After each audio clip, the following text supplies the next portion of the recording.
Is it me, or does it feel like the holiday shopping season seems to start earlier and earlier in the year? I first reported on this a few weeks ago, as I saw Christmas trees on sale at Lowe's before Halloween.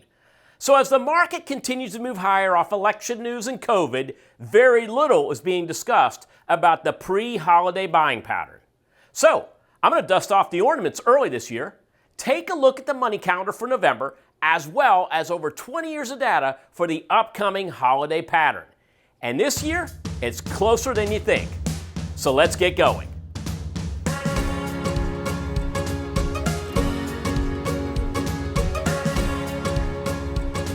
Hey everyone, Tom Gentile here. Welcome to my channel where I teach you how to spot opportunity and create alternative trades other than simply buying and holding.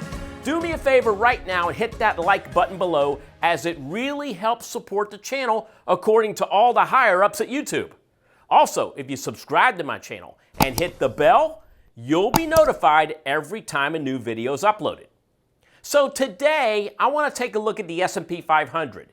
3 or 4 different ways to get a read on the rest of the year. I also want to show you my 22-year back test on a historical trading pattern that has a high probability S&P, and finally, the way to trade it using the VIX. So, let's hop on the computer for details on everything. Okay, so I want to look at some, again, 4 ways to look at the overall market. I'm going to take a look at 22 years of holiday data provided by one of my programmers who found something very interesting in the markets. And I've got one low-risk, high-reward trading opportunity based on all the stuff we're seeing right here. So let's first look at the markets. And the only thing I want to look at is the S&P 500. I want to take a look at first the technicals of what has happened since November 2nd. So back in November, if you remember, we did a video a couple weeks ago where we took a look at and focused on the money calendar. And what I showed you was that the money calendar was mostly green in the month of November. In fact, for the first 2 weeks, 8 of the past 10 trading days have been slanted more to the bull side. All right, as we head into the back half of November, it just gets even better. But let's back up and take a look at what happened in November, from November 2nd all the way to today. So as you can see, November 2nd, we were down here at 330 on the S&P, and we have climbed up to a high. We had a high on November 9th where we opened just below 365. This was the news on the vaccine. We pulled back and have been ever so slightly leaning back to the bull side, where we are flirting with new highs again for the month of November. Take a look here. 8 of the past 10 trading days up. Very much like the money calendar suggested that 8 of the past 10 trading days were more tilted to the green side. So now let's take a look at what's going on for the next few weeks.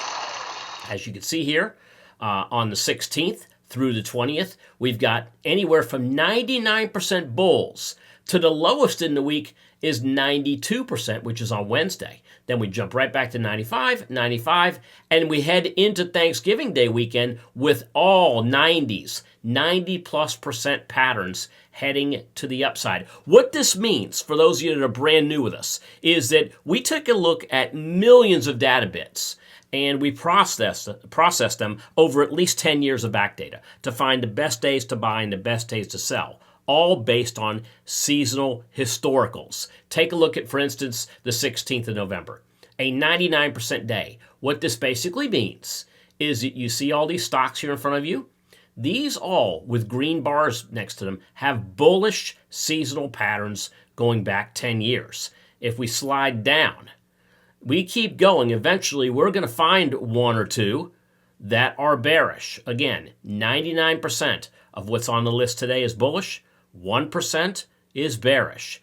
So I can take a look at all of this data here, and I can re-rank this from everything from net profits to see what's really moving the most. And as you can see, Amazon and Google, those are the ones that are bringing in the most bucks in terms of their patterns. But I can also rank it by accuracy. And I can see that there are 5 stocks on here that are 10 for 10 in the last 10 years. Those stocks are UNH, that's United Healthcare, Amgen, Anthem, COF, And look at this, DXJ is also on the list as stocks that went 10 for 10 in the last 10 years with patterns that started today, November 16th.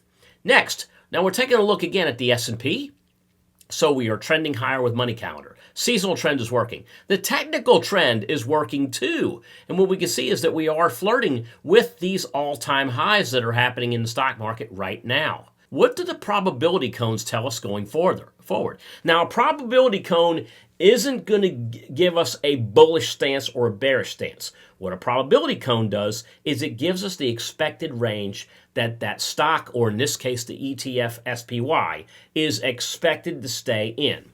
So if you take a look at the red cones tell us that the SPY is expected to stay in this area here, and there's a 68% chance we're staying inside that cone. There's a 95% chance we're going to stay within the blue cone. All right, going forward. Now, I took this out 20 days. 20 trading days takes us to the end of the year. So, the expectations for SPY between now and the end of the year, we're expected to stay in a range of around 330 to the downside, all the way to 393 to the upside. So when you add all this together, what this tells me is that seasonally we look bullish, technically we look bullish, and the probability cones are telling us that the expectations of where the market is likely to go heading higher. So it tells me that if we are indeed bullish, we're going to be trending somewhere in this area here of where I believe to be around 375 to around 390. So we can put all of that information together and create an options trading strategy from it.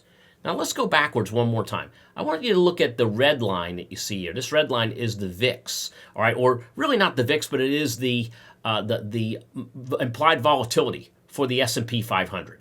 Now I'm going to take this back 200 days, not 20, because I want you to see what's going on with the implied volatilities, where they were at the beginning of the year, as they were down here near the lows of almost 10. And the highs just after the virus was spotted back in February and March, where we ran all the way up to around 95. Look where we are right now.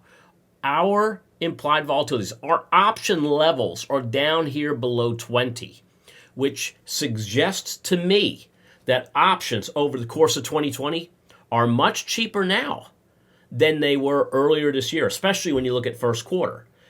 Okay, now what I want to do is I want to move forward. I want to show you something my programmer sent me. So my programmer was sending me some data on the S&P 500.